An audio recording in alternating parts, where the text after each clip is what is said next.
Shalom, shalom, family. Shalom, shalom. Welcome back. Welcome back. Hope everybody enjoyed their Shabbat today. I hope everybody enjoyed their Shabbat today. So, as you can tell by the title, oral traditions is what we will be getting into today. All right. So, what is an oral tradition and why does it matter? All right. Oral traditions are basically traditions, customs, things of that sort that are passed down throughout history, throughout generations of people. All right. So when dealing with our history, it's vital and it's very important to observe and take heed to the oral history that our people left behind and that our people observe to this day. I'm all for, our people knowing the true history of our of us and what's really going on out here. So that's what we're really going to be getting into today. We're going to be getting into the oral traditions of our people, breaking it down, basically going through a couple tribes, and basically we're just going to be disputing the fact that um, our people are anyone else than who we know them to be, so-called Negroes today. All right, we're not dealing with Native Americans, Hispanics, or none of that. And like I said, man, we're not coming to disrespect these people. We just coming to bring truth. We just coming to bring the history. We just coming to indulge into the oral traditions of our people. And that's all. Shalom, shalom to everybody that's in the chat. And we about to get ready and get into it. We're going to be starting off with the oral traditions, oral history of the Bantus. So let me go ahead and get this pulled up. Like I said, we're going to be going through a couple tribes and just proving this thing. All right, so let's see. Right here. All right, make sure we all good. Then we're going to get into it.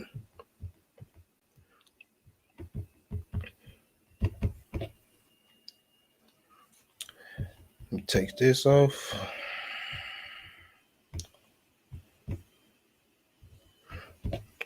All right, so the first thing we'll be reviewing today is 2 Thessalonians chapter 2, verse 15, real quick. 2 Thessalonians chapter 2, verse 13. It says, "Therefore, brethren, stand fast and hold the traditions which ye have been taught, whether by word or our apostle." All right, so we're supposed to stand fast and take hold to the traditions, to the oral traditions, to the customs of our people, which we have been taught by word or by the apostle. So if you haven't heard the traditions, the oral traditions of our people within Africa, we're going to discuss that today, and we're going to understand the truth, because our brothers expect us to believe that everybody that came out of West Africa was Judah, Benjamin, and Levi. And that's just not the case, according to the oral traditions. All right, this is why it is vital to understand the history of ourselves before we go and try to indulge into these other people's histories. The Bantus are who we're going to start off with first. All right, the Bantus. Jump into the book Cape of Good Hope, The Origin of the Bantu, a preliminary study. It says, we have to look outside of Africa for the origin of the Bantu, all right? So when we indulge into this Bantu people, we have to look outside of Africa. This is not a so-called native, indigenous African people, African tribe. Let's see. The Bantu knew no other art than the making of pottery and planting of mats. Several of the tribes, but not all, were acquainted with the art of melting iron ore and hammering the high iron into weapons or implements.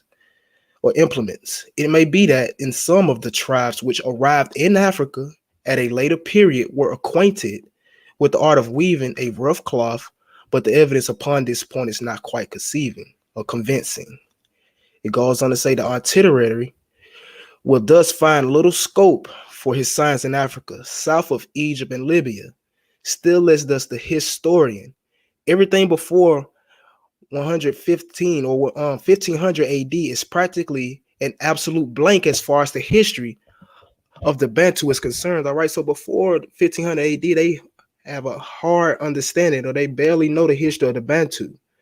All right, and it goes on to say the few data we have in Arabic writers about the Zanj do not throw much light upon their history. All right, continuing on.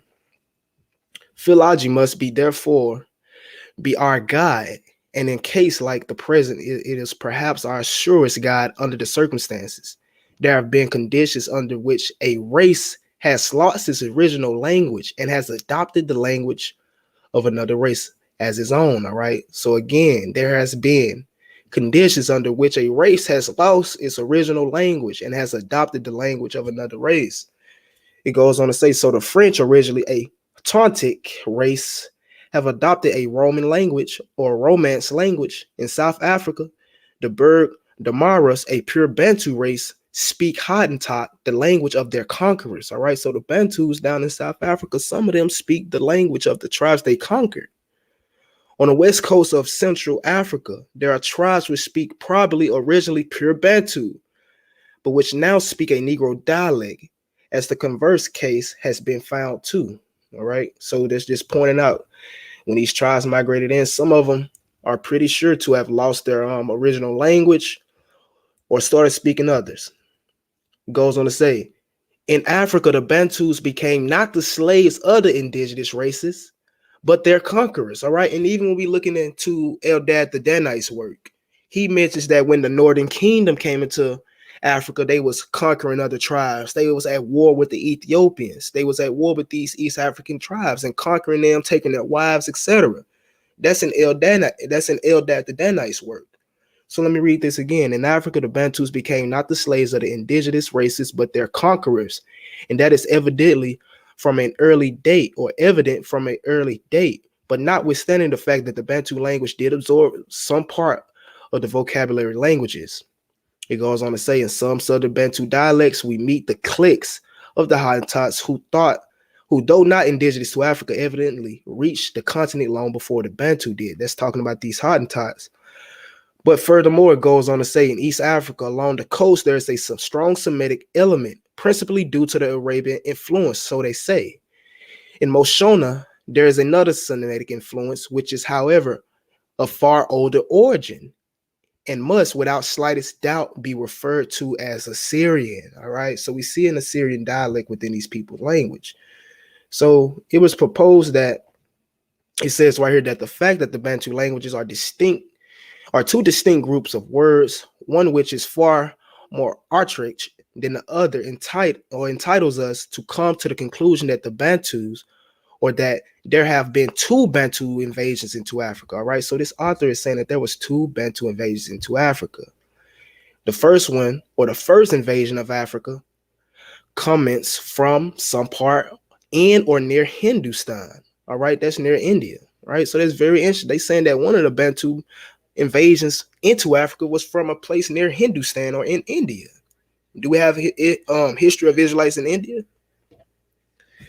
It goes on to say, the second Bantu invasion of Africa started from the mouths of the Tigris and the Euphrates.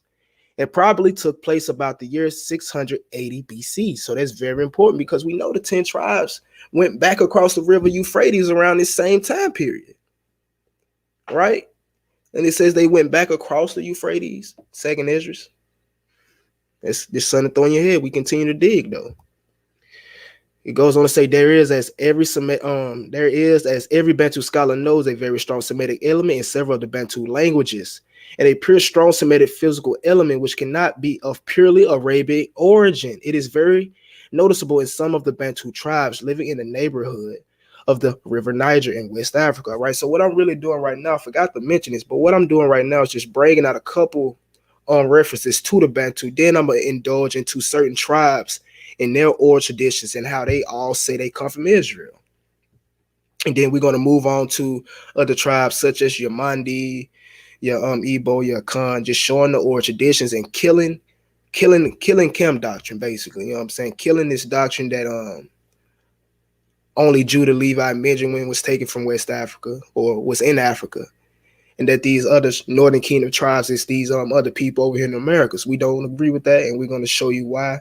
We're going to give you the evidence to why we don't agree with that. It says there is, however, another and older Semitic element in the Bantu languages which cannot be referred to Arabic, and I am convinced it is of Assyrian origin. Considering, therefore, the presence of a distinct Assyrian, or rather Babylonian element, all right, in several Bantu dialects, we are entitled to come to the conclusion that the Sumerian Babylonian influence of the Bantu must have proceeded directly from the mouths of the Tigris and Euphrates, right? We know the northern kingdoms bust out of this place, all right? We know that they migrated from this place after the exile, and that by that means of immigration from that part of Asia. So, like it just said, their language came, where they have influences from the mouths of the Tigris and the Euphrates, and that means of immigration from that part of Asia, meaning they migrated from that. Moving on to the book, The Genius of the Bantu, Study of the Bantu Tribes of Africa. It says it is allowed that a group of Israelitish peoples have from time to time journeyed into the Upper Nile country, but this does not seem to sufficiently account for the large access of influence of which the Bantu are the, of which the Bantu are the concrete results.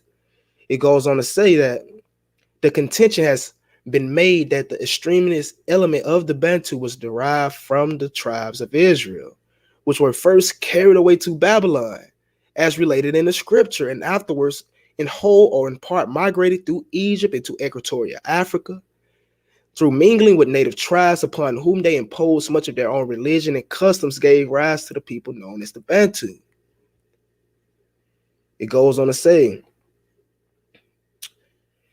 that they should pass through and beyond Egypt, would expect such migratory movements into Egypt and further lands had already occurred. So they're saying that these migrations had already occurred before this. The upper reaches of the Nile, which is tributaries rather than the sandy desert of the west, would invite their journey. Increase of the population and further knowledge of the regions fertile and balmy, where all nature conspires to provide creatures of comfort without serious physical exertion, would lure them, as early and later comers, into the easily occupied territories of Equatorial Africa. So that means this was a fertile place that these Israelites knew about. Like he says, as earlier and later comers into the easily occupied territories of Equatorial Africa. As for the processes of amalgamation with native tribes, through which even so strong as a type the Israelites would largely become indistinct, all right? We could easily think of a wholesale slaughter of the male population in defense of their homes, as in later slave raiding times, all right? So we just read before in the previous source that the Bantus came in and conquered the native tribes. Now this source is saying the same exact thing. All right, shalom, shalom to you brothers in the chat. But like I was saying, this source is coming in and saying the same exact thing, that the Israelites came in and did what? They took a slaughter on the male population in defense for their homes. So you have the correlations linking up again. But it goes on to say there's a time coincidence, all right? The approximate date of the Bantu immigration has been placed as far back as 2,000 years ago, with a likelihood of some centuries earlier.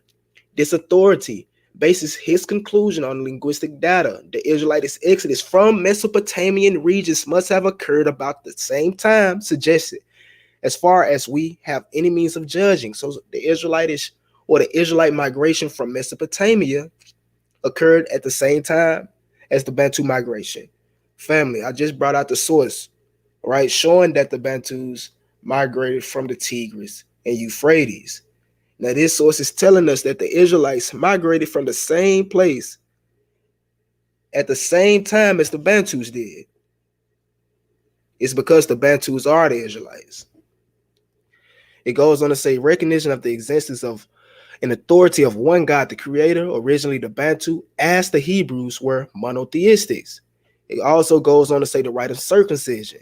It said it's practiced universal by the Bantu on the male children as Hebrews, all right, the same as Hebrews.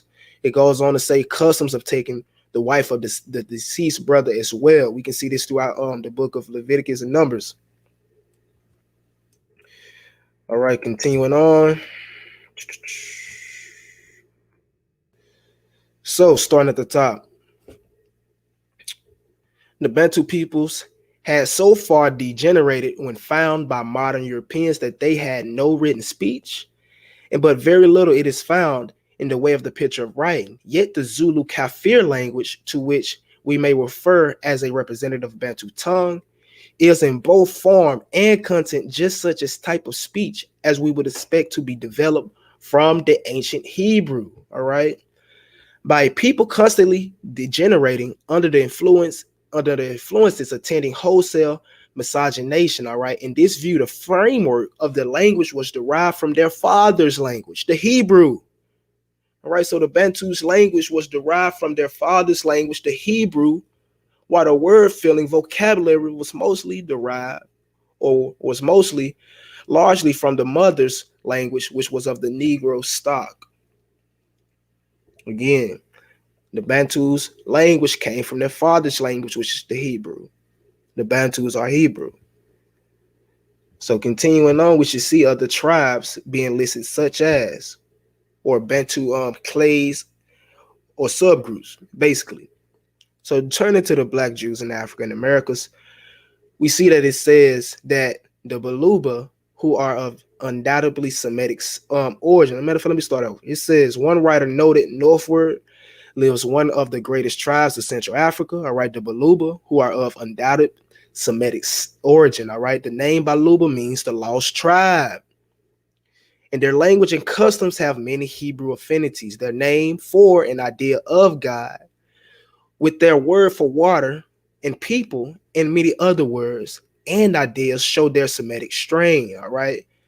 The Baluba here are given a racial or racialized religious identity in which a belief in one God is associated with their biological strain, all right. This is important because the Baluba are Bantus, and we see that their name means lost tribe, and we see that they are of undoubted Semitic origin. They have many Hebrew affinities, so forth, so on. If you want to know more about this tribe, we brought out more in the Bantu Israelite history video, so go check that out. Moving on to the Banya Akol, who are a Bantu ethnic group, all right? The Banya Akol, also known as the people of Akol or Kal, are an exceedingly interesting race, the purest least mixed branch of the great Baima stock, which constitutes the ruling caste in all the kingdom around. In figure, they are tall and lean, and their long, thin faces with a very Jewish nose and lips forcibly suggest a Semitic origin. All right. So I just brought this out to show again. When we looking at these Bantu tribes, we can continuously see that they're compared to the Hebrew, Semitic origin, this and that. All right. So this is another tribe who are known to be of Israelitish origin or so-called Jewish origin, as they like to profess it. The Banya Akol of Uganda. So that's the second Bantu clan. All right. We also have the Bamalike or the Basa. All right, we're going to get some information from Mothers on the Move. And it says Cameroonian stereotypes of Bamalike as Jews or Igbo of Cameroon, drawn upon such alleged traits as high achievement, orientation, aggressive entrepreneurship, geographic mobility, strong family and ethnic solidarity, and his stories of mass victimhood and marginalization. All right. So once again, we see that these Bantus, known as the Bamalike in Cameroon, are stereotyped as Jews, or even the Igbos of Cameroon, because everybody know the Igbos are Israelites. It goes on. The next source we're going to go to is African Jewish Journeys. All right, African Jewish Journeys. And it says Cameroon provides a partial exception to this phenomenon, as Nathan derived rights. This community is unique in that its founding members, it goes on to say, they do not claim to ever have been lost from the hereditary Jewish fold. Still, he goes on to detail a genealogy trope, after all, among the Bamalike and Basa, linking them to ancient Israel, right? So continuously, these Bantu tribes are being linked to the ancient Israelites. We already went over their migration into Africa from, Assyria, basically, or from the mouths of the Tigris and Euphrates, right at the same time that the Israelites would have been migrating out of that location. All right, we already linked that up. All right, continuing on, this is the Basa again. The name Basa is a Bantu, in the Bantu language means conquerors. All right, according to Frederick, Basa tribesmen are taught that they are Jews. So they are taught that they are Jews. That's through oral traditions. In many parts of the world, tribal leaders are the keepers of all traditions and history, which they impart through an oral tradition. All right, so this is oral tradition we going through. It goes on to say that the Bassa immigrated to Africa from Egypt thousands of years ago with Malik, their chief and one great grandson of Judah, son of Jacob. The Bassa oral traditions describe Malik as a military chief in the Egyptian army who chose to stay behind to protect the villages or protect the pre-villages rather than to follow the uncertain journey espoused by Moses. All right, it goes on to say, when the rest of the Israelites were gone, Malik led his family and followers from Egypt. First, they traveled south along the Nile, but eventually moved westward, crossed Nigeria, and entered Cameroon. They eventually reached Nkok Lituba, their final destination, right, which is in Cameroon. And even in Cameroon today, the capital of Cameroon is known as Yaoundé or Yaouda, right, Judah. That's just very interesting. Moving on to Abraham's children, all right, another Bantu stock or another Bantu group we can look at to prove that the Bantus are Israelites, because time and time again, we're looking at these Bantu tribes and we're seeing what they're saying. They're Israelites, they're Semitic, they're Jewish in origin, all right? So that will make the entire ethnic group of such as well. And even before I read this, I had the opportunity to speak with one of the Limba Kohens, and he definitely did verify to me that he does know for a fact that the other Bantu tribes are Israelites as well, not just the Limba. All right, he told me this. But reading this book right here, Abraham's children, race, identity, and the DNA of the chosen people. It goes on to say right here, the Limba are a tiny tribe of about 50,000 consisting of a pocket population in Soweto, and the remaining dispersed across the northern South Africa, the south of Zimbabwe, and Mozambique. They speak a variety of Bantu languages. All right, so once again, we're dealing with another Bantu tribe. Today, most are Christian, but according to their oral legend, all right, according to their oral tradition, there are Israelites deported by King Nebuchadnezzar from Judea to southern Arabia, a land they called Sinai. The Limba cite passages in chapter 2, verse 34, and Nehemiah chapter 7, verses 38, where it says almost 3,930 sons of Sinai returned from exile in 538 BC. All right. At the behest of the Persian king Cyrus to rebuild the temple the Babylonians had destroyed, the Limba believed that those banished Hebrews who claimed to remain in Sinai eventually traveled from the northern city and across the ocean to eastern Africa. All right, so according to these people or tradition, they are Israelites. They even took it as far as to mention that they are deportees from the king Nebuchadnezzar from Judea to southern Arabia. All right, they have their origin tradition mapped all the way down from Sinai, right, to where they are today. And then here we have a actual portrait of the migration of the Bene Congo, or the Bantus as they are known by, Bene Congo or the Bantus. You see them migrating in and out of Israel through Egypt, down through Ethiopia, and even down into the South African part. And we even see the dispersion of Israelites into the Americas or west, or to the west countries right here. But this is a migratory map of the Bantus. I guess you can say they're complete migratory routes coming out of Israel, Egypt, even some went across North Africa, right down into the lower portions of South Africa. And we already know some settled in Cameroon, Gabon, Angola, right? Things of that sort. All right, so the Igbos. The Igbos are who we're going to get into next. All right, finding Gad, the quest for the lost tribe of Gad. It goes on to say the legend and oral tradition, all right, the legend and the oral tradition of the Igbo goes that while in Egypt, living among many other nations who also resided there to escape the famine, Gad's sons, Eri, all right, you can look this up in the scripture, Eri himself, his younger brothers, Areli and Arodi, you can look these two brothers up in the scripture as well, along with Eri's wife, Ishamal, and other relatives such as Ijah, possibly believed to be and offspring of Zebulun, Edo, Igala, and Edoma, possibly believed to be, descendants of Esau, Edom, right? And even the Edo and Igala and Edoma people, they claim to be descendants of Esau themselves. So it goes on to say they saw the coming persecution of the future Egyptian bondage and left. It says they journeyed further down into Africa, crossing the Nile River into Sudan, to Chad, and eventually Lokogia or Gia, all right, which is now the present day Nigeria by way of the river Benue, and then through the river Niger, where they eventually landed in Agul Ere, right? Agul Ere means the house of Gad, in what is now known today as Nigeria around 1305 BCE. All right. So this really makes the Igbos the oldest dispersed Israelite community in the world, right? Because according to their old tradition, they settled in Nigeria around 1305 BC. Now, if you know the time of the Exodus, that would have been right around the time of the Exodus, or at least 50, 100 years, 20 years right after the Exodus. And we know that Arodi, Aurelie, and what was the other name? Aroli, Aurelie, and Aurelie, and Erie, they all was marked off or named in the census, all right, in the book of Numbers. So it was more than likely after that time that they branched off.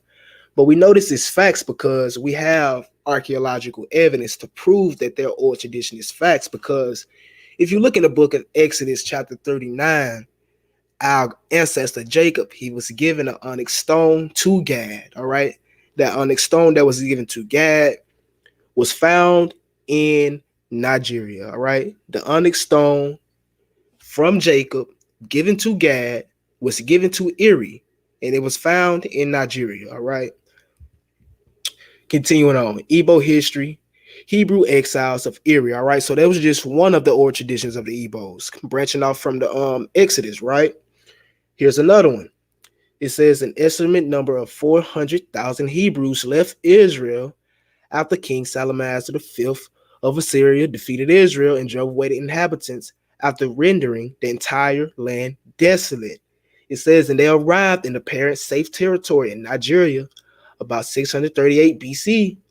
They camped first at Chad Basin in northeastern Nigeria from Israel via Egypt, Libya, and Sudan. They left Chad Basin and encamped around Zaria area, including the no cultural areas.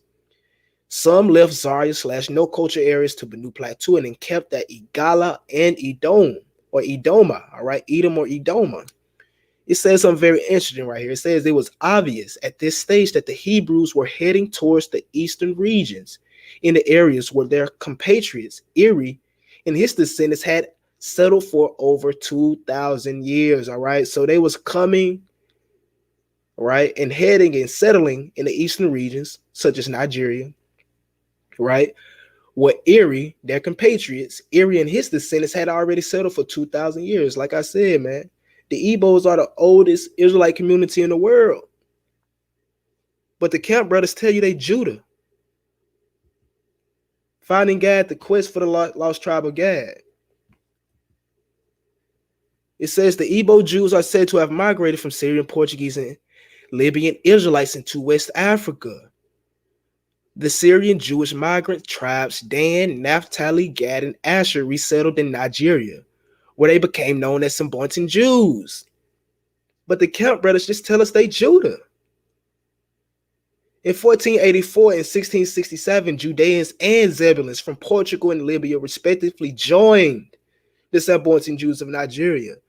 Thus, the Nigerian Jews originated from the following six Israelite tribes, not one, not Judah, but six.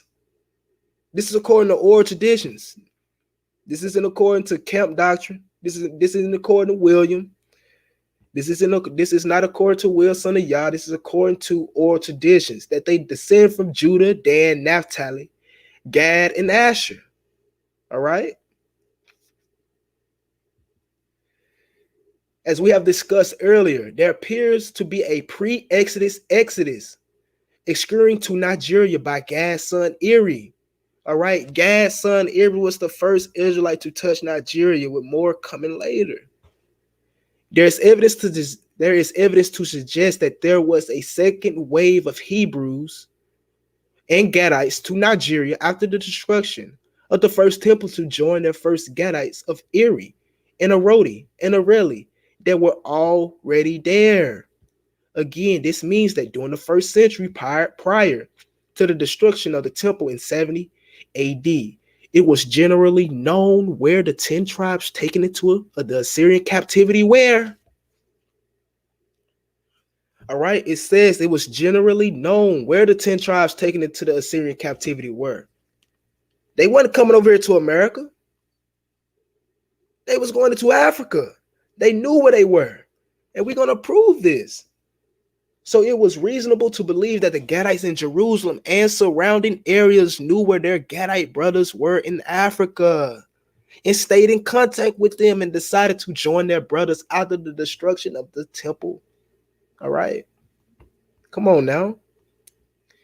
It goes on to say, this second wave of Gadites and possibly other Hebrews and Jews first passed through Egypt, Libya, and Sudan and eventually camped at the Chad Basin in northern eastern Nigeria. From there, some settled around Zaria, Banu, Idoma, Uburu, and the Delta region. Some went as far as Cameroon to settle. But what is consistent in every account is that many made it to Agulari, where the first wave settled and fanned out from there. All right. So the first wave of Israelites, all right, the first wave of Gadites to hit Nigeria, settled in Agulari and fanned out from there. And so did the other migrants. This is the Nigeria Virtual Jewish Library, or the Jewish Virtual Library at that. It says, according to oral traditions, the Igbo have resided in Igbo land, all right, a region of modern-day Nigeria for over 1,500 years. Within the Igbo, there exist three ethnic sub-identities. There are Beni Gath, or Gad, Beni Zebulun, and Beni Manasseh. All right, the Igbo of Beni Gath are said to have been descended from Gad, the eighth son of Jacob. The lineages trace itself through Gad's son, Eri ben Gad. All right, a number of Igbo clans claim this identity. They are the Agulari, Omulari, Oriri, Unguwu, and the rest of these names. I don't want to butcher them, but it goes on to say the Igbo or the Igbo of Bene Zebulun trace their ancestry to Jacob's fifth son Zebulun. Tradition holds, all right, that a descendant of Zebulun named Zebulun married Oju, a descendant of the tribe of Judah. They had a son named Ozubulu ben Zebulun, all right? It says he had 4 sons, and they settled in various areas located in what is now Nigeria. You had sons of Zebulun, settling in Nigeria and making more children of Zebulun. It says the resulting ethnic sub-identities are the Ini, all right, Ijima, and these other subclades or tribes of Igbo. Now, these are the sons of Zebulun right here. The Ini or the Nini, Ibima, and the other two names right here. And it goes on to say the Igbo of Bene Manasseh are believed to be descendants of Manasseh, the son of Joseph, Jacob's 11th son. The Amici, the Achi, and the Inuichi ethnicities trace their lineage to Manasseh. So it's even tribes in Igbo land that know exactly what tribe they come from. But yet they telling us everybody that came off them slave ships was Judah. But according to our people oral history, they Northern Kingdom. International Journal of Trade and Commerce. According to accounts for the Virtuous Jewish Library, all right, we just read this. The Igbo of Bene Zebulun traced their ancestry to Jacob's fifth son Zebulun. Tradition holds that a descendant of Zebulun named Zebulun married Oju, a descendant from the tribe of Zebulun. Let me skip down since we already read this. But it says today's Jews in Israel, in a way, are probably Jewish by religion or alien imposters from another sphere. The Egyptians and Jews that we know today are pale skinned. This completely contradicts the Jewish orthodoxy conspiring charge, save that ancient Jews are Negroes. All right, so the ancient Jews were Negroes, not Native Americans, Hispanics, Argentinians, or Cubans. One may be inclined to ask, where did white Jews originate and when? What information do the British, knew about the white Jews that informed their decision. Why settle in Africa? After all, ancient Jews, specifically the descendants of Zebulun and Asher, are Negroes. What? I thought they was what the Kemp brothers told us. After all, ancient Jews, specifically the descendants of Zebulun and Asher tribes, are Negroes. It is thought that similarly, displaced ancient Hebrews began to arrive in West Africa before 202 BCE, the date associated with the Note civilization. All right, continuing on with the Igbos, we're going to jump back to the book, Abraham's Children. It says again that the Nigerian Igbo, whose name is supposedly a corruption of Hebrew, who claim, all right, they don't claim to be they don't claim to be Judah. They don't claim to be what the Kemp brothers tell us. See, this is why we have to study to show ourselves approved. Because these oral traditions goes against the whole Kemp doctrine, bro.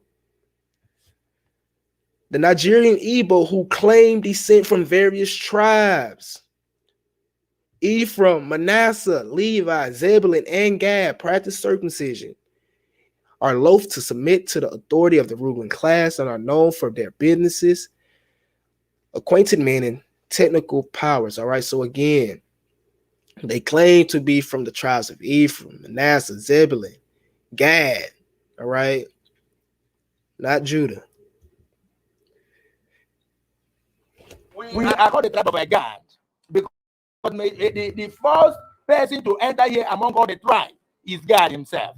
But we have other tribes scattered all over the place. We have the tribe of Judah, we have the tribe, so many the tribe of like Dan and Levi in different place. Right. Now, so but the all put together, like we have already said most of the time, that inside every Jew is the 12 tribe. Absolutely. So we are made up of all the tribe of Israel here in Nigeria. I understand that, but there's some uniqueness here that we cannot ignore with the tribe of God. Yes, there is some uniqueness. Yes. So once again, that's verified by Igbo brother himself. Like he said, we are from the tribe of Gad. The very first Igbo to touch Nigeria was Gad himself. We have the tribe of Judah. We have this. We have these other tribes, but the main bulk of them, the main tribe that was there first was Gad, with other Israelite tribes, southern and northern kingdom, migrating there as well. Now, I wasn't able to bring it out in this video, but even the tribe of Reuben is in Igbo land, right? We can do this all day. Northern kingdom here, northern kingdom there. Here's another video. That Igbos are Israelites. The journey of Igbos started when the Assyrians actually attacked and exiled the 10 tribes of Israel, the northern kingdom, in 722 BCE. From that period, all the 10 tribes were scattered. The bulk, according to Mazutra, were taken to Africa.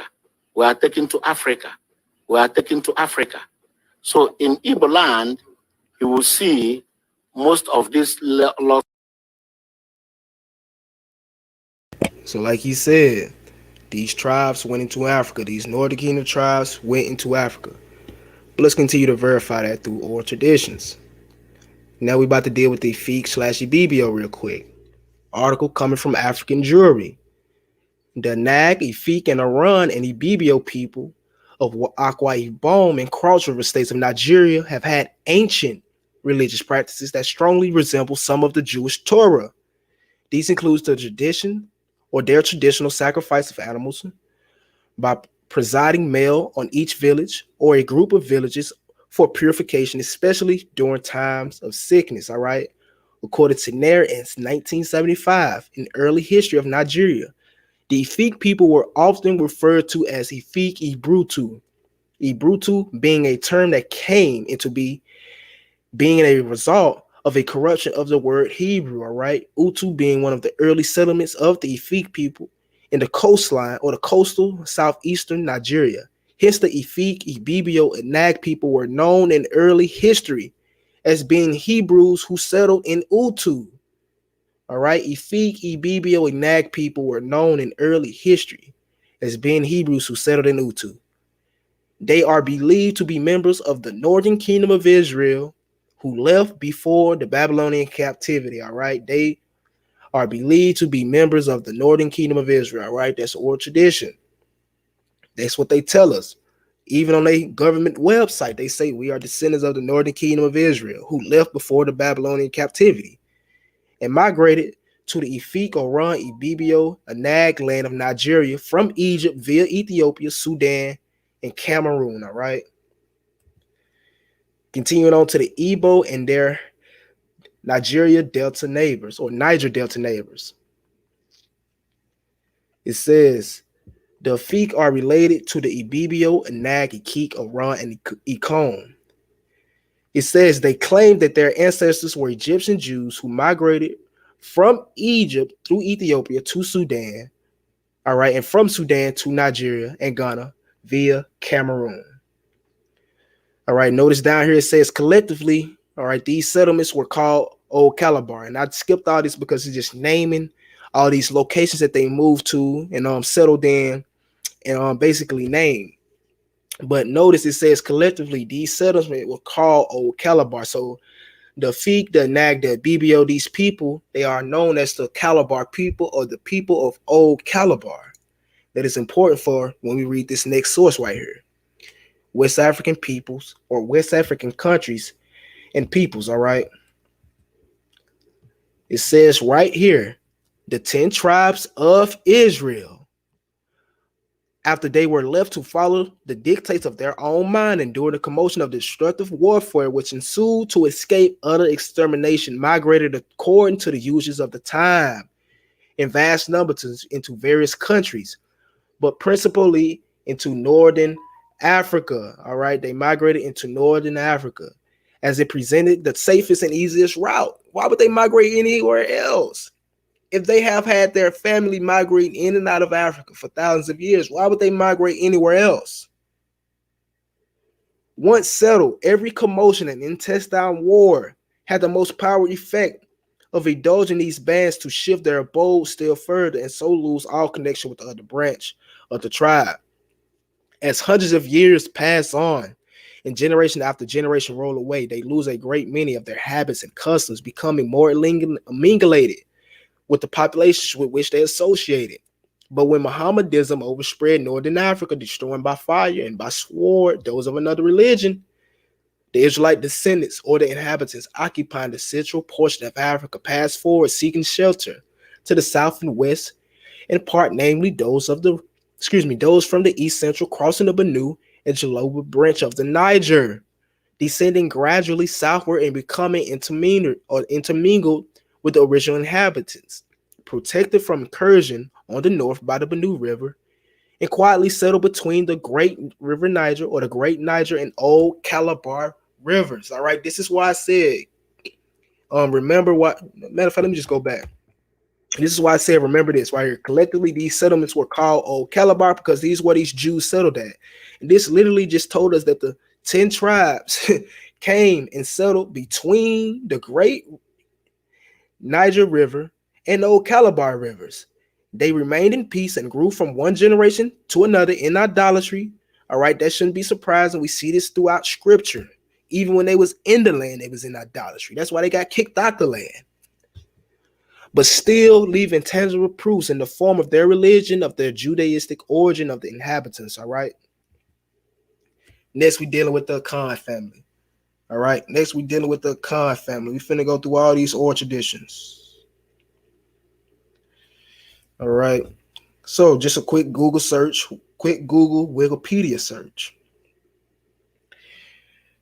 We can find on Wikipedia, speaking on the Khan people are believed to have migrated to their current location from the Sahara Desert and Sahel regions of Africa into the furthest region around the 11th century. Many Khans tell their history as it started in the eastern region of Africa, as this is where the ethnogenesis of the Khan as we know them today happened. However, oral tradition has it that they migrated from the north. They went through Egypt and settled in Nubia. All right, for a while, they ended up migrating to the kingdom of Ghana and then migrating down to modern day Ghana, if you continue to read all this. But I wanted to bring out where it says they migrated from the north and then they went through Egypt and then settled in Nubia. Family, what is north of Egypt? Exactly.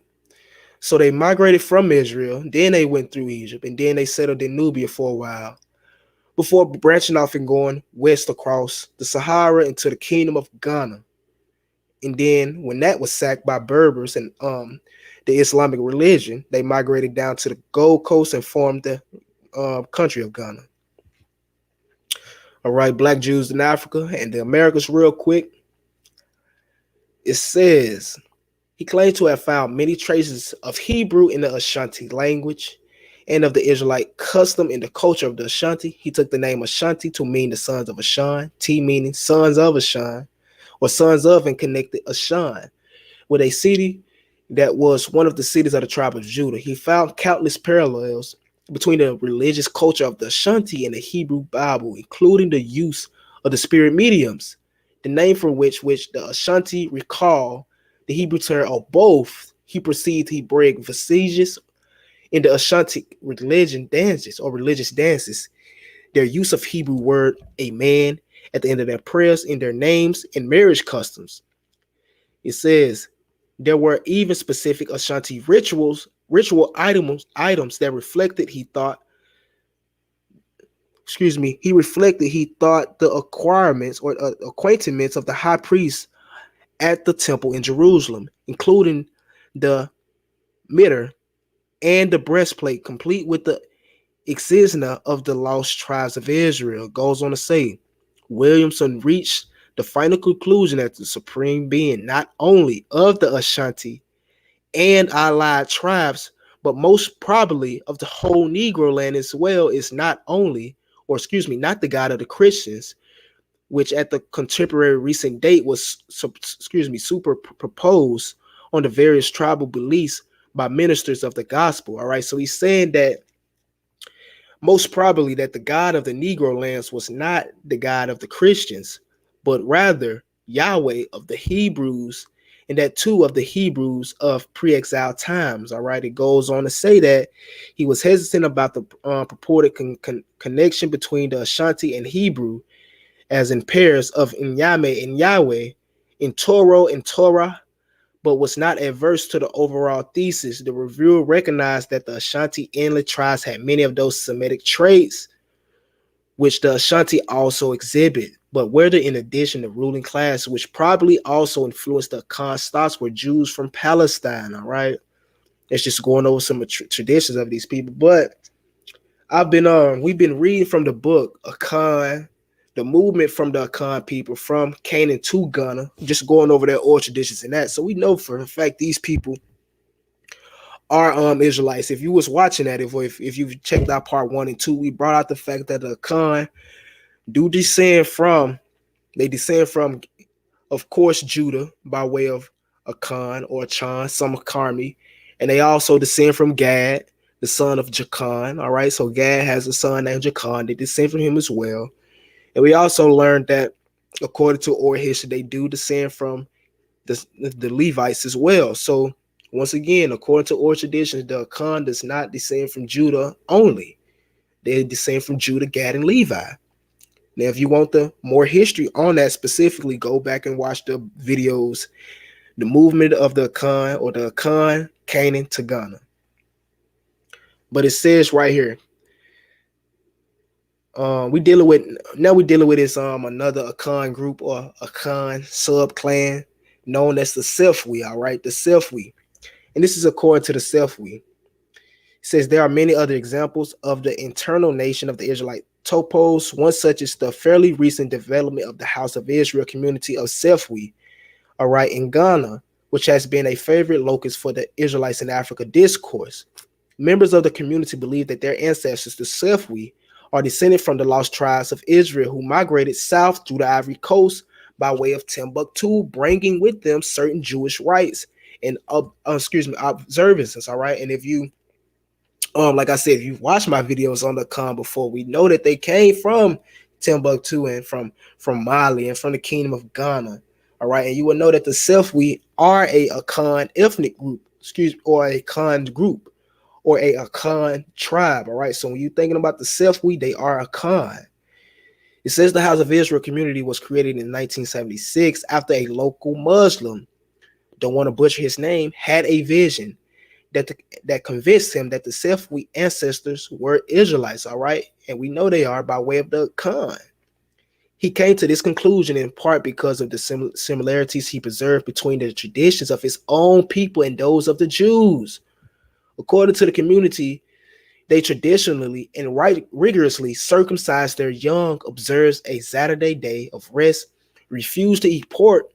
All right, their women were obligated to restrain or retreat into isolation during their menstrual periods, and so on. All right, this is oral tradition. This is not introduced by Europeans. All right, this is oral traditions. It says, as he did more research, he became increasingly conceived that his Sefwi ancestors were directly descended from ancient Jews. All right. Continuing on to recasting the past, and that's according to oral tradition. That's another Khan tribe letting y'all know that they are Israelites. We already know about the Ashanti, but here we go, something else on Ashanti. It says, and this is coming from Asi Agman, Pompey II. All right, this was a king who said this. He stated that I know it truly to be the fact that in the ancient past, the Ashanti people lived by Jerusalem and removed little by little to live again in Egypt, then to here. All right.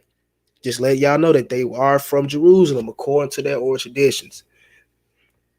And here is a video from a Khan elder explaining that a bit more.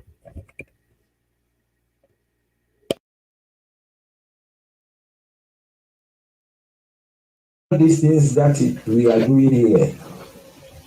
So, in short, the Ashantis originated from Judah. We were attacked by the Romans, by Alexander the Great, Joan of Arc.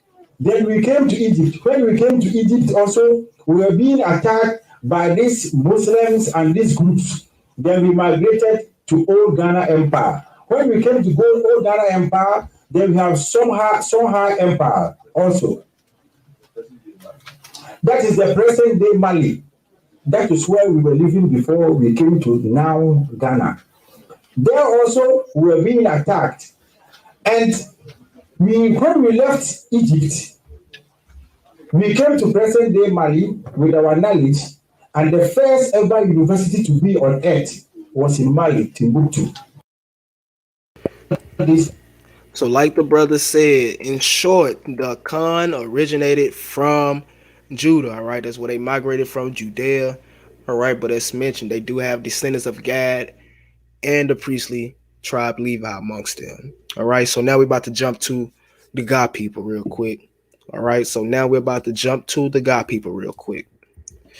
All right, traditions and customs of the Gadambes of Ghana. All right, or history. All right, or tradition had it that the nucleus of the Gadambes originated in Goshen and arrived in the Gold Coast via an early route, which started immediately in Upper Egypt and Abyssinia. Having crossed the Volta River and parting of the waters, reminiscent of Moses' parting of the Red Sea, the ancestors of the Gadambes, comprising in the main direct and partial descendants of the two tribes, Gad and Dan, found the La Nemo kingdoms, all right? But yet they telling us everybody in West Africa are Judah, Levi, and Benjamin. Yet we keep seeing tribes talking about they Gad, they Dan, right? They Ephraim, they Manasseh, they Zebulun, right? So we gonna listen to man, or we gonna listen to oral traditions? We gonna listen to man-made doctrine, or we gonna listen to things that have been passed down for hundreds, thousands of years? Things that we can prove. Also, oral history had it that the Gadambe people claims their origin in Israel in the Middle East, from where they migrated into different groups through Upper Egypt and along the River Nile in Ethiopia, and subsequently through Benin in Nigeria. It goes on to say the Syrians were said to have had numerous confrontations with the Gadambes. All right, this is according to oral tradition. The Assyrians were said to have had numerous confrontations with the Gadambes. When? All right, oral history had it that they left Israel around the 6th century BC. They passed through Egypt and probably lived in Egypt briefly. From Egypt, the Gadambes went to northern Ethiopia in the Gunda province where the Blue Nile originates. They were led by a high priest known as Walumo. They worshiped the Nile, and Walumo became the high priest of the Nile. All right.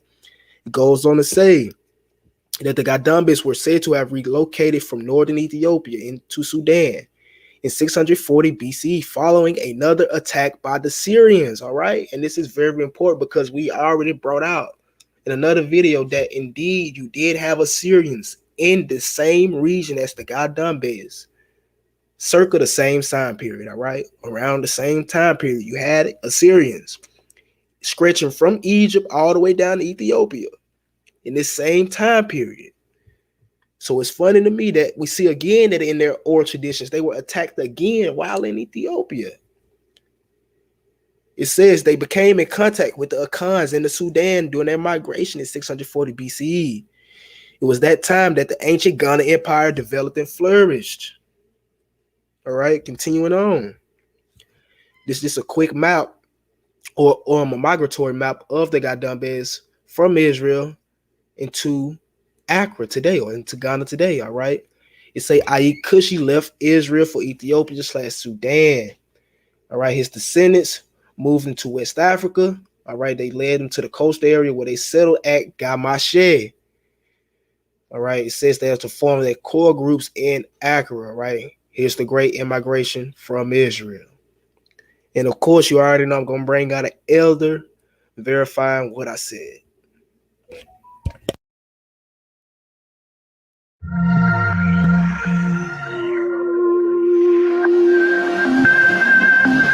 You mentioned that they settled at Ile-Ife at a point. Yes. I know that the Gans also settled at Yeah, Ile-Ife. yes. So do they have a relation over there? That's a relationship.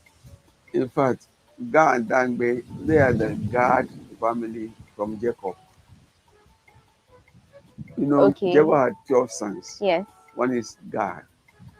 Mm-hmm. So Gad and Gad and Oh, okay. Then we are the Judah. The Mm-hmm. rest are the Judah group. You're from the tribe of Yes. Judah. And even our Khans, they are the Levites.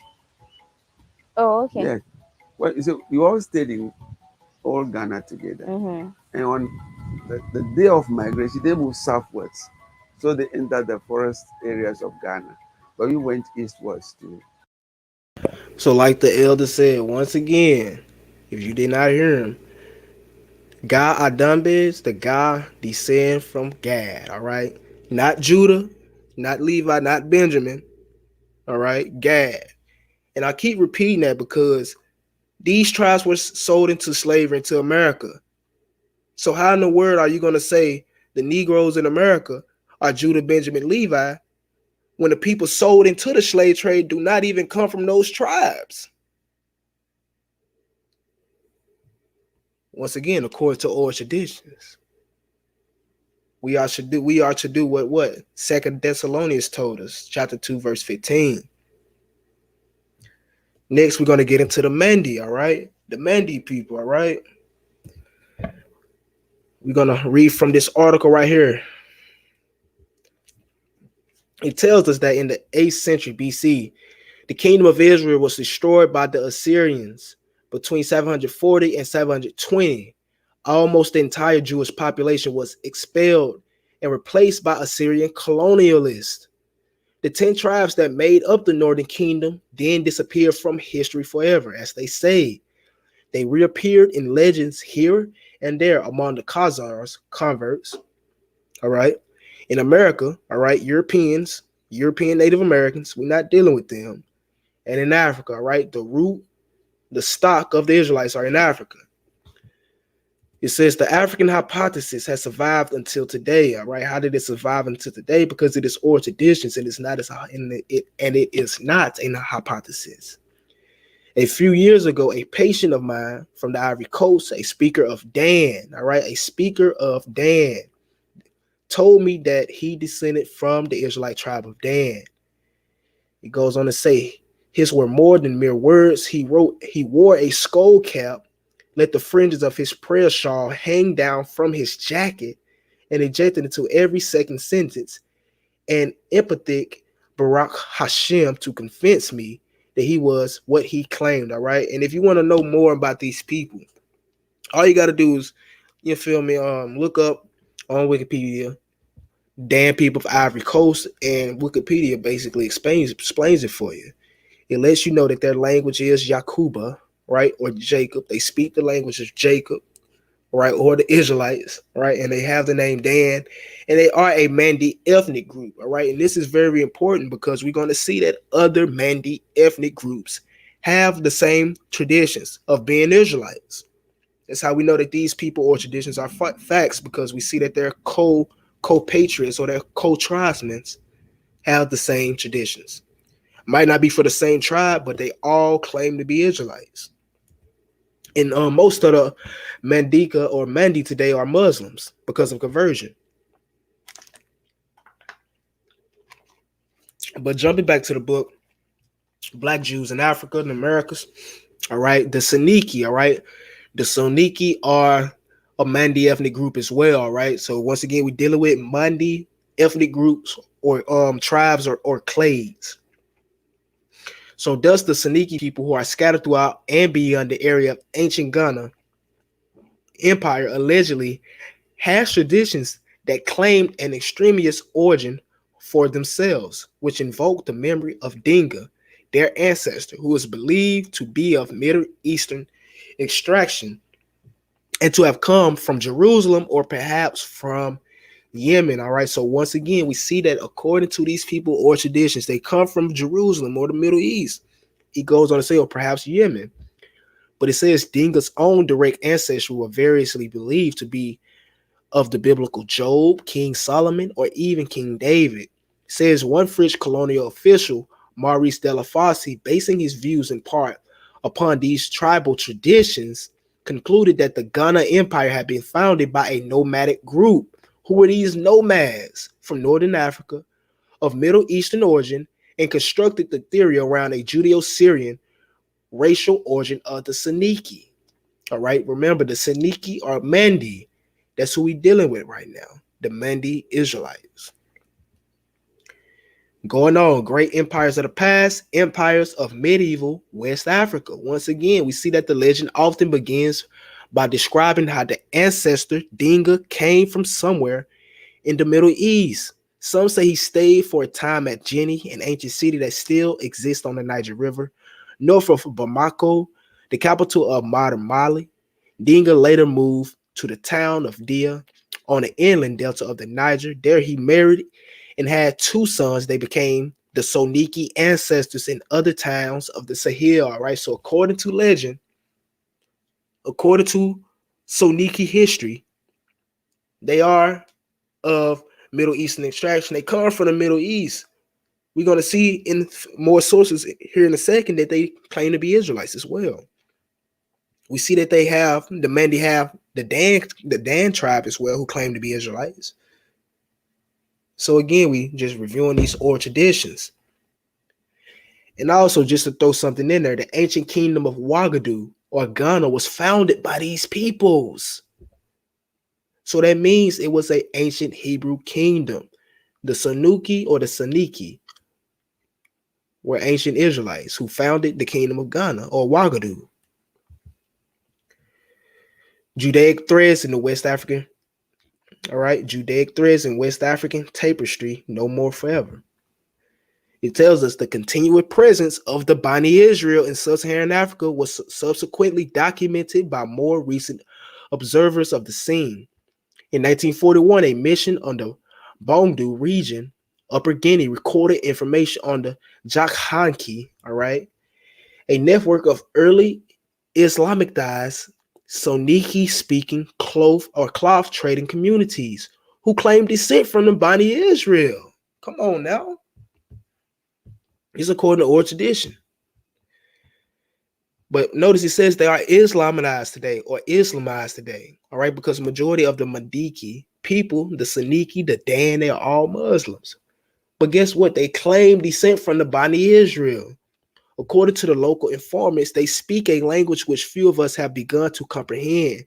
They marry amongst themselves and they do not mix with the other populations. They are Muslims, but practice the religion in a very rudimentary fashion. The populations of the Bamudu have never ceased to call them Bani Israel, so they never stopped calling them Bani Israel. Among the written histories found there, one began in Hebrew, then continued in Arabic. All right.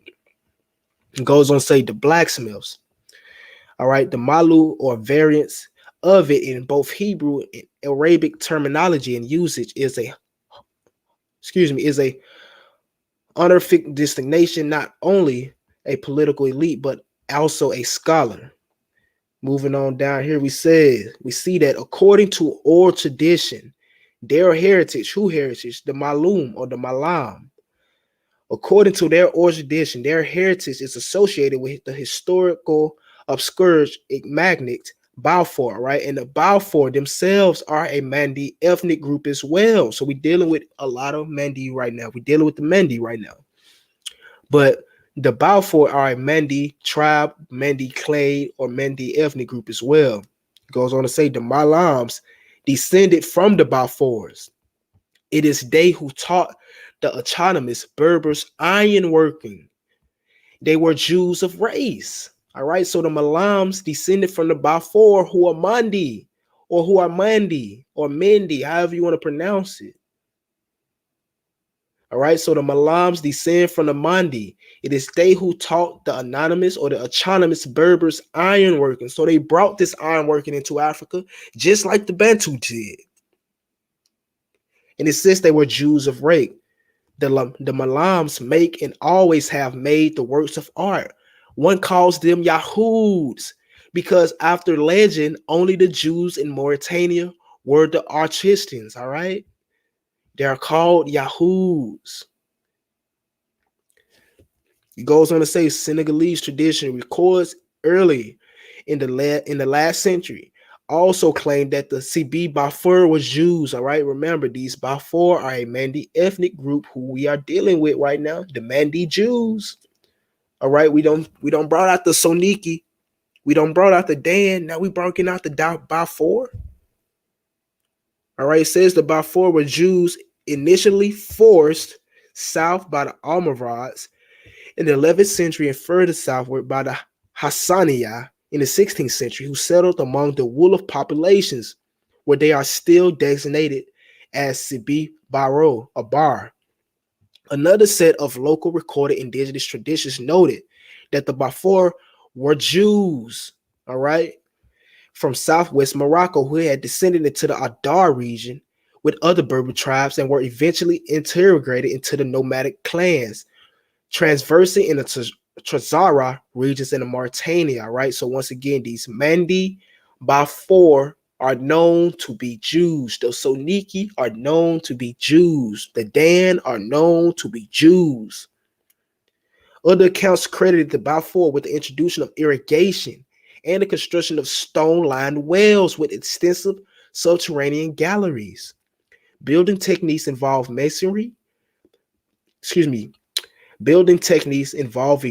masonry, carpentry, and also metallic working skills, all attributed to the Bani Israel. So these people were known as the Bani Israel. Who? The Mandi ethnic group, the Mandi clans, all right? Now we about to deal with the Yoruba, all right? And I must say, before I get into this, that I initially called the Yoruba Canaanites. And I call the Yoruba Canaanites because I let a brother get in my head that was basically trying to categorize people off of languages, and you cannot do that. All right, the Yoruba are indeed of Israel, and we're about to read that. So the Yoruba, starting off in Hebrewisms of West Africa, it says there can be little doubt that the Yoruba people are at least intermediately connected with the Orientals, all right? The Orientals are so-called Middle Easterners. Their customs bear a remarkable resemblance to those races of Asia, all right? We know what they mean by Asia. They're talking about the Levant, all right, or the Middle East. Their vocabulary teems with words derived from some of the Semitic languages, and there are many natives of Yoruba land to be found having features very much like those of Syrians and Arabians. All right. And very interesting to note right there that even Sir Harry Johnston stated in his book that the Jews got their Negroid features from the Syrians. So it's very interesting that this is quoted here within his book. Now, moving on to Black Jews in Africa real quick. All right, moving on to the Black Jews in Africa real quick. It says Burton may have had the Beta Israel in mind when he wrote of the powerful kingdom of Jews who may have influenced the Yoruba. All right, did no powerful kingdom influence the Yoruba. The Yoruba influenced themselves, which we will see. But it is more likely, however, that he was thinking perhaps subconsciously of of the various references to Jewish kingdoms in Africa, which filled early modern and medieval travel literature, and of which he was certainly aware. Burton was not handing out much of the way of the complemented when he suggested Jewish influences of the Yoruba religious practices. All right, so let's dig into it. Matter of fact, let me go back real quick, see what this says. It says Burton was an on and out racist as far as Africans were concerned, and therefore he could not allow that Yoruba had sophisticated religious ideas and had suggested that they had perhaps come from Jews of Ethiopia. It says, in general, Western travelers and missionaries persisted in seeing signs that the Yoruba descended from ancient Hebrews. All right, Dr. Stephen Ford, a Scottish missionary who worked among the Yorubas in the 1890s and wrote a doctrinal dissertation in part about them, was convinced that their racial affinities with Jewish people and the outside attempts to prove their connections to Jews or to the lost tribes of Israel have continued until the present time and have been accepted by some Yoruba. So even the Yoruba accept the fact that they are Israelites. But moving on to the main work of the Yoruba, origin of the Yoruba, the lost tribes of Israel. All right. So it says right here that the Yorubas were remnants of the Canaanites of the tribes of Nimrod, who were expelled from Iraq by Yarub Qatan, who fled to the west before proceeding via Egypt and Ethiopia until they became the Yoruba. All right. So Muhammad Bello stated this in 1964. But what did he mean when he stated the Yoruba are Canaanites? All right. What did he mean when he stated that the Yoruba are Canaanites? Going up here, it says, thus the biblical name Nimrod, also known from other central Sudanic traditions, may since ancient times have been an interpretation Hebraic for the great Mesopotamian empire builder Sargon of Akkad, known in Kanem Barnu as Seth, in Dara as Najib, in Kebi as Kanta, in Songha as Quada, and in Yorubaland as Okambi. The other figure mentioned by Bello, or Muhammad Bello over here, which made this statement, was Yarub Qatan, said to have expelled the Yoruba from Iraq, was probably chosen from among the ancient kings of Yemenites on account of the acquainted homonymity. This choice of name is, however, not purely arbitrary, since the early Yemenite kings of Arabian history can be shown to correspond to a combined tradition reflecting some of the Arabian and Assyrian history. All right. According to Arab historians, Yarub Qatan was the second king of the following Qatan or Yakan, son of Eber, and on account of his name, he was thought to have been the first Arabic speaker of these kings. Now, this is important right here. It says, though it is quite unlikely that expelled people would adopt the name of their conqueror, in the context of the expulsion of the Mesopotamia, his name could reflect reminiscence of Napa or Nabopolassar, all right? Sorry for butchering that name, the Babylonian conqueror of Nineveh in 612 BC. So it says that though it is quite unlikely that expelled people would adopt their name, all right, he's saying that it's unlikely that the Yoruba got their name from the person that expelled them, Yarub. All right, so the name of the man that expelled them was Yarub, but he was a descendant of Yoktan, son of Eber. This author was saying that it's highly unlikely that they would have got their name from him. But right here at the bottom it says, mentioned instead of Oranyan or Jacob, all right? So Jacob, the Israelite, right? The Jacob, the father of the 12 tribes of Israel in the Yoruba language. His name is Oranyan, all right? So mentioned instead of mentioned instead of Oranyan is Jacob. In some Yoruba accounts of creation, the name Yoruba itself is, however, more likely to have been derived from the name of Jerusalem, designating the founder of the northern Israelite kingdom. Let me read that again. It is, however, more likely to have been derived from the name Jerusalem. All right, the name Yoruba or Yoruba is derived from the name Yoruba, designating the founder of the northern kingdom of Israel. Bello mentions further the settlements of the kindreds, refugees in the hill country, presumably south of Sokoto, and in the town of Yari, people who have traditions of origin bearing great similarities to those of the Oyo Yoruba. So apart from Muhammad Bello's, the dynastic traditions transmitted by the bars of the royal court of the Oyo likewise traces the origin of the Yoruba to an ancient Near East. All right, so we're about to get into it. According to the version of the tradition recorded by the Yoruba scholar Samuel Johnson in 1895, the ancestral Yoruba lived in Mecca, and their king was Nimrod. Brahma or Abraham instigated a revolt against the polytheistic reign of Nimrod. All right, so they was in idolatry in Mecca.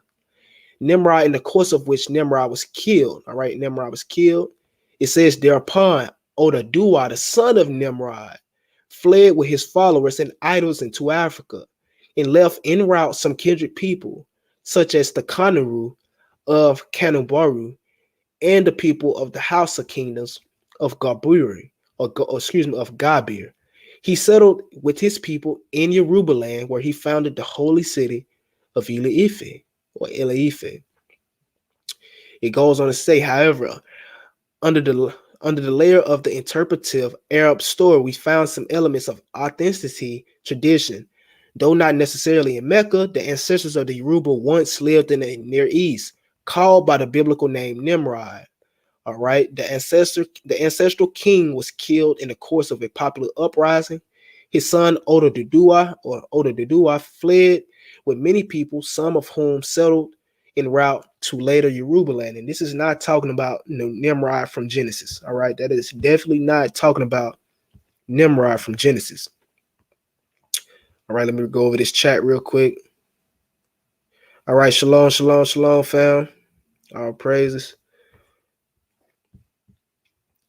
All right, but let's get into some more about this Yoruba, because they are indeed Israel. In the context of a general reevaluation of the ancient history of the Central Sudan, it appears that the theory of a migration of the ancestral Yoruba from Mesopotamia is in line with the history of their neighbor or their northern neighbors in the Niger-Chad region. This theory does not postulate a massive migration of people from the Near East at an unestimated or undetermined moment in time, but repercussions from the fall of the Assyrian Empire. All right, and subsequent defeat of the Egypto-Assyrian army in 605 BCE.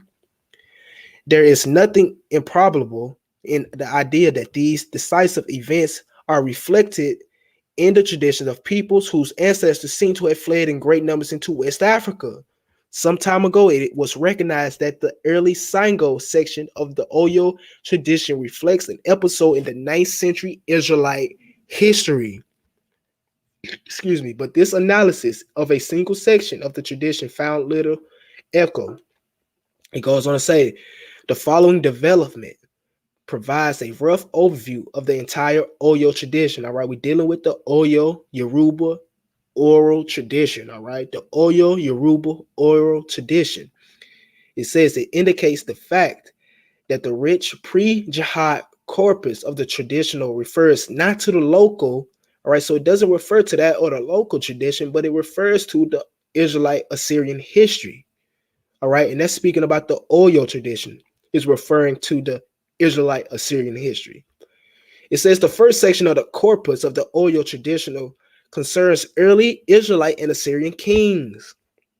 It goes on to recite a clear sequence of well-constructed or structured royal poems of Oyo, beginning with Lamarad or Nimrod, the biblical name of the Sargon of Akkad. He is followed by Adadua, the legendary founder of Eliife, and Aranyan, the legendary founder of Oyo. And remember, Aranyan means Jacob. As for Aranyan, the name seems to stand for Jacob, son of Isaac, as called Israel, the eponymous ancestor of the Israelites. All right. The name Aran or Aranyan is cognated with Semitic semen, heaven, including the name Samarius or Samarius, high heaven, sometimes thought to be an epithet of the patriot Jacob. More generally, Arian's key position in both Oyo tradition of origin and Oyo creation account provides him with the characteristics of the central figure of Israelite legend and mythology. It goes on to say, Oyo dynastic tradition continues with the epoch or the epoch ruler Ajaka corresponding to Isaac. All right, Ajaka and Isaac, omitting any references to King David or Solomon, the kings of the so-called unified kingdom of Israel. It next describes the rise of a fierce king, Sango, thought to have ruled over the kingdom for 7 years. Sango fought the primary against the Oloyo Koro, king of the court Oyo. And when he was about to vanish him, he gave the headman Osomanda the opportunity to defeat his enemies and put him to flight. The succession of events closely corresponded to the first Assyrian intervention in Israel under Salmanassar III. All right, this succession of events closely corresponded to the first Assyrian intervention in Israel under Salmanassar III, which, according to some historians, was an important factor in the overthrow of the Ram or Joram by Jehu and the substitution of the Amorites by the dynasty of Jehu. Continuing on. Well, let me go back. It goes on to say, let me just finish reading all this. It says the name Sango is more likely derived from Sangu, the priestly royal title of the Assyrian king. Also, Alu Yo-Okru, the Yoruba king core of Oyo, apparently designates Joram, the last king of the Omorites, while the name Osomanda or Omoso Sanda means the sons of Sanda, refers to Jehu. All right, so the let me read this over. The name Omosanda, which is in the Yoruba language, sons of Sanda, refers to Jehu. All right, 841 through 804, the founder of the second dynasty of Israel. We see down here that after Sango's death, we find again the epoch hero Ajaka or Isaac on the Oyo Israelite throne, in whose second name Ajuan is templating to see a slightly change from the name Jehu. The next key mentioned in the Oyo tradition is Alusa or Alasu, who on account of his name appears to correspond to the Israelite king Joash. All right, and this is in their oral traditions. This is literally in the Oyo traditions. It says, thought at first sight, both names seem to have little in common. A simple transformation seems to have been taking place. The theophoric part of the name Jo or Yahweh was replaced by the neutral El or Olu theophoric element, while the second part of the name was only slightly changed. The last name mentioned king of the pre-exile Israel is Olu Joji, who by his name, the second part of the king being a dialectical variant of Yorubum, all right, may the people be great. So Oluj Boji seems to be equivalent to Jerubim the second of 1790 or 790 BC through 750. He was succeeded by 3 further Israelite kings reigning for more than 2 years. It says Manim or Manahim and Hosea. It goes on to say these minor kings are remembered in other contexts in the Oyo traditions. All right, so these are even carried and written down in the Oyo traditions, such as Mini or Mimi, and also Paku for Pekah, and in other Yoruba traditions as Husi or Hayusi for Hosea. So we really got to know these Yoruba or these certain people's languages and things of that sort to really understand some of the things they're saying, because you wouldn't really know what Hausi mean or Husi is. You wouldn't think that it's Hosea unless you knew the Yoruba traditions and the Yoruba language. But it goes on to say the deportation of Israelites began after the conquest of the major part of the northern kingdom by Tiglath-Pileser III in 733, and it was continued after the fall of Samaria 722. It is therefore quite plausible that neglecting the last minor kings of Israel, or your tradition concentrates on Ogu Boji, Jerusalem II, as the last ruler of the Israelite kingdom. Yes, of the Israelite kingdom before the destruction and deportation of its people. All right. So again, it is therefore quite plausible that the neglection of the last minor kings of Israel, or your tradition, consecrates under Ogu Boji, Jerusalem II, as its last ruler of the Israelite kingdom before its destruction and deportation of the people. The king of the first period of the Oyo history are described as Hes and semi-divine. According to Johnson, the skulls of the members of the royal family belonging to the first or Omrad dynasty are still worshipped today in the palace in Oyo, and in the name of Obatala, a deity equivalent to Yahweh. These elements show that the Israelite past of the Oyo kings is held higher esteem than the subsequent history under Israelite auspices. All right, let me read that again. This element showed that the Israelite past of the Oyo kings, all right, the Oyo kings would have been Yorubas.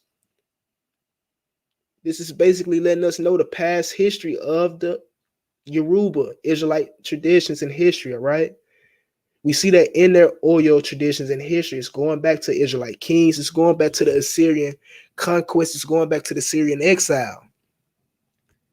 It says the second section of the corpus of the Oyo tradition deals with the exile of the Israelites into the Igbo Harbor region. It is clearly distinguished from the preceding and the succeeding sections by the supposed burial of its kings in a town of Iboho situated 55 km west of Oyo. All right, and the question would be, why in the world does the Yoruba have Israelite and Assyrian oral traditions? All right, why do they have all this information in their oral traditions if they are not these peoples? That would be the question. Why do they have all this information about Israelites, about the Assyrian deportation within the Oyo traditional oral history? The whole period is conceived of as an exile of the people and their successive kings in Iboho within the dynastic traditions of Oyo. It apparently corresponds to the local projection of the Assyrian exile of Israelites into the Hur region in eastern Syria, subsequently to the Assyrian conquest of Samaria in 722 BC. It goes on to say, apart from the Spartio derivation with the regard to the residence of the people in Oyo and in Iboho, the semi-divine nature of the early kings, as opposed to the human nature of the other kings, introduced as a distinction between the two categories of kings who came to be shown to have been first Israelites and then Syrians from the pre-exile period, or from the period of exile.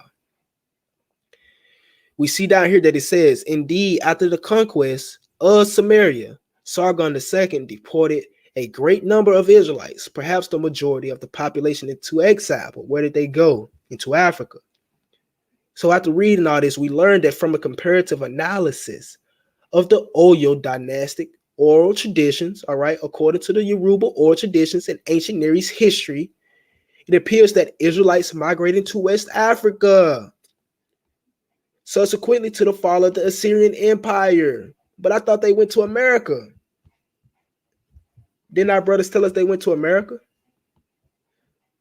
All right. It says subsequently to the fall of the Assyrian Empire, and that their descendants survived as the core people of the present day Oyo Yoruba. All right. Indeed, the Oyo traditions reveal that the ancestral Yoruba were mainly composed of Israelites who in course of their history became influenced by Assyrian views of past events. All right, so the Yoruba are descendants of the northern kingdom of Israel, and that's in their Oyo dynastic oral traditions. In the Oyo Yoruba Chronicles, you can find this. All right, so again, from comparative analysis of the Oyo dynastic traditions and ancient Near Eastern history, it appears that Israelites migrated to West Africa subsequently to the fall of the Assyrian Empire, right? And then we even showed you that descendants of the Israelites came into Igbo land after the Assyrian captivity. So why would they not be amongst the Yoruba? Why would they not come into the Yoruba land? And subsequently, that's where the Yoruba oral tradition comes back from, the Assyrian exile. And here is a map of the Yoruba migration from Assyria, right? Some going to Mecca, branching back up through Egypt, coming down, settling. This is after the Assyrian conquest. And shalom, Ak. Yes, I am definitely doing this live, bro. I am doing this live. But continuing on real quick, we've brought out all the information on the tribe. So let's just bring some more sources, some more references to prove that these the Northern Kingdom Israelites did go into Africa to verify these oral traditions. All right, let's verify these oral traditions. First thing we're going to start off with is a little verse from the Talmud, the Sanhedrin 94. Quick verse, quick something simple. It says, the Gemara asked, to where did Sennacherib exile the 10 tribes? And it says, Mazutra says he exiled them to Africa, all right?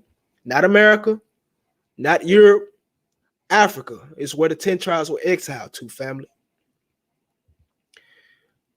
We're reading from the Talmud again because I'm showing you this stuff from the Ashkenazi Jews' work, all right? This is from the Ashkenazi Jews' work. And this is letting you know that they knew what the 10 tribes were because they wrote a letter to them, which we are about to read.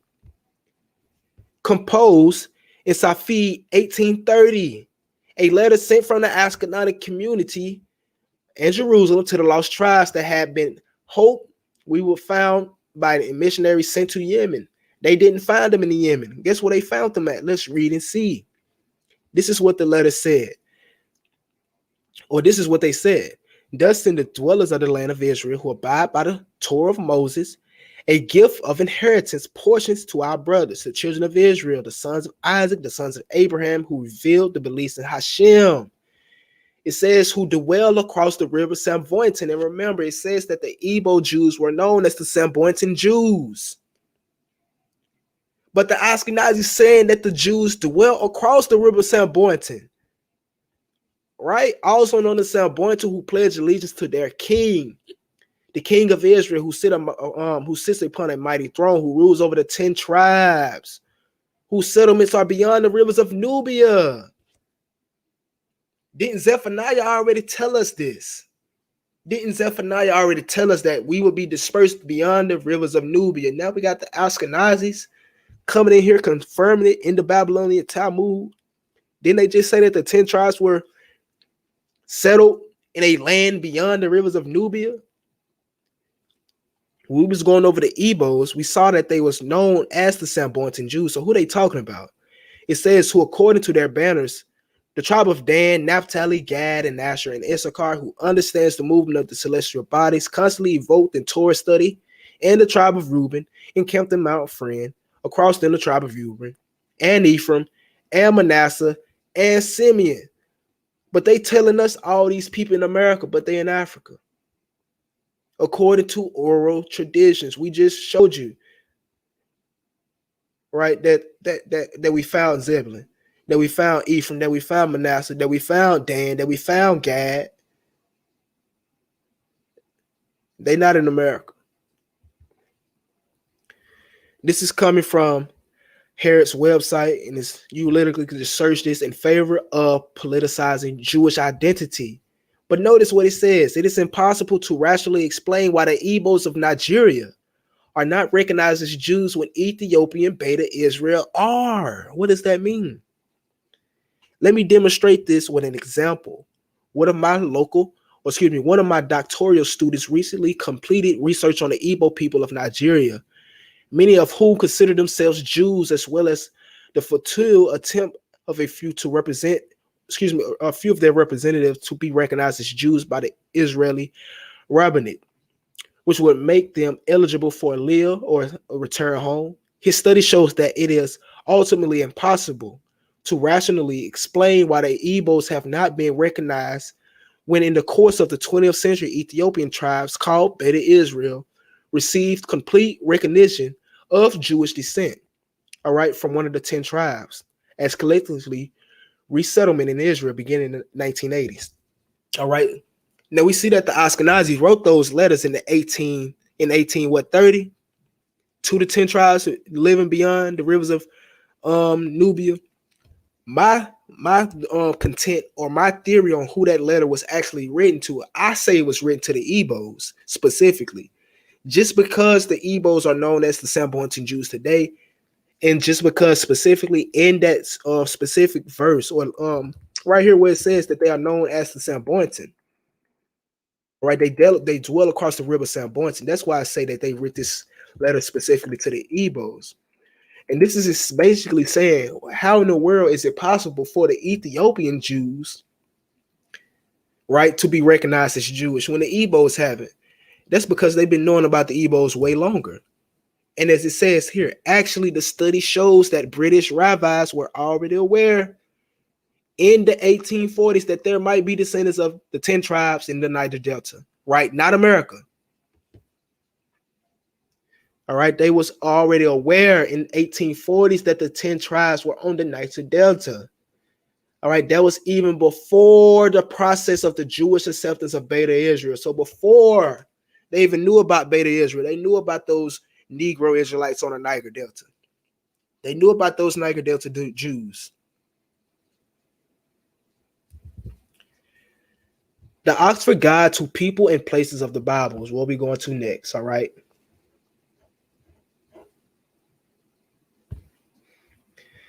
So it says, matter of fact, let me start. Let's show you start. What should we start, fam? Let's see.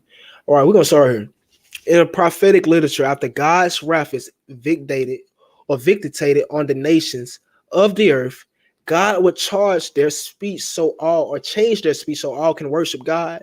And from beyond the rivers of Ethiopia, my suppliants, the daughters of my dispersed ones, shall bring my offering.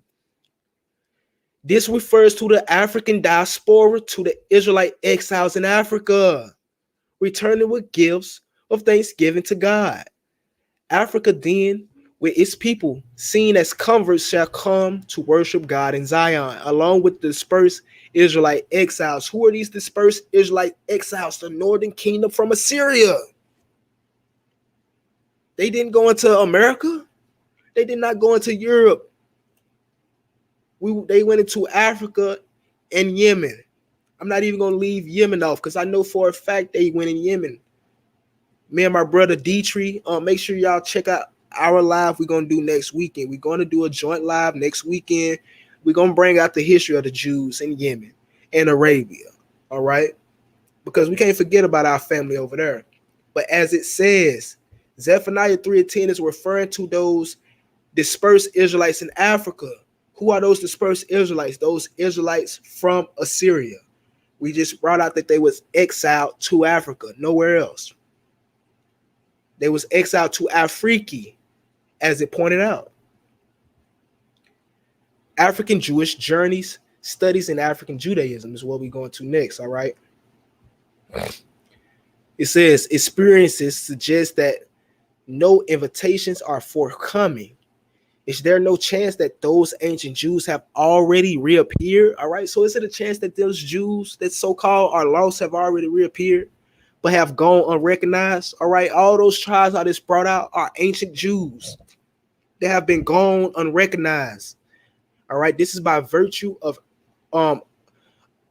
this is by virtue of arrogance and ignorance. All right.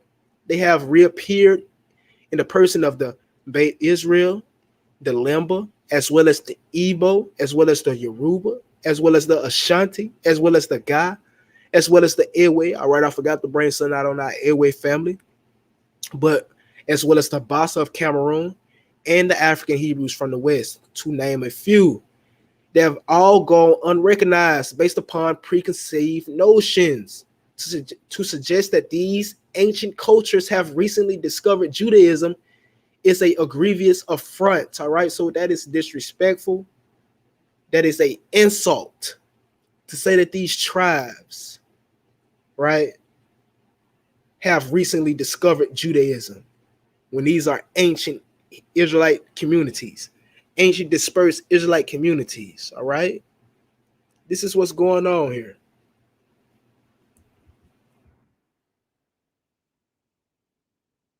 Let's see. This is what's going on here.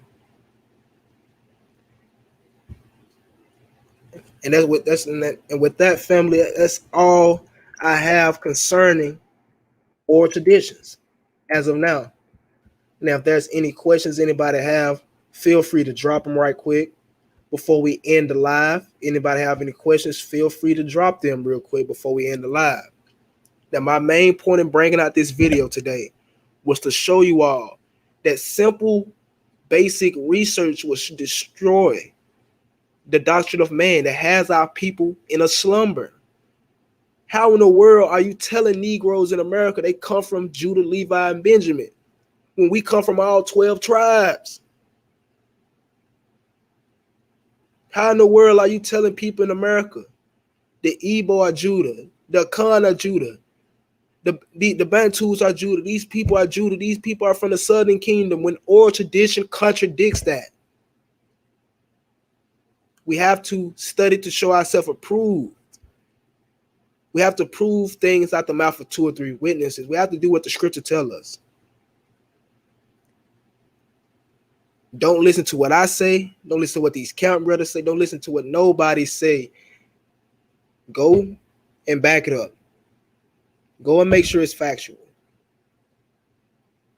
All right. Verify with the scripture. Verify with the history. Verify with the language. Verify with the oral traditions. Verify with everything you can verify it with.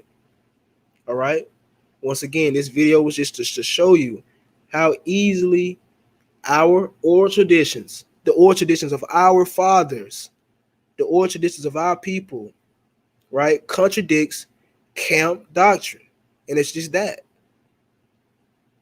But now they Hamites, right? Everybody in West Africa are Hamites. Everybody in West Africa is this. Everybody in West Africa is that. That's just because we don't know our history.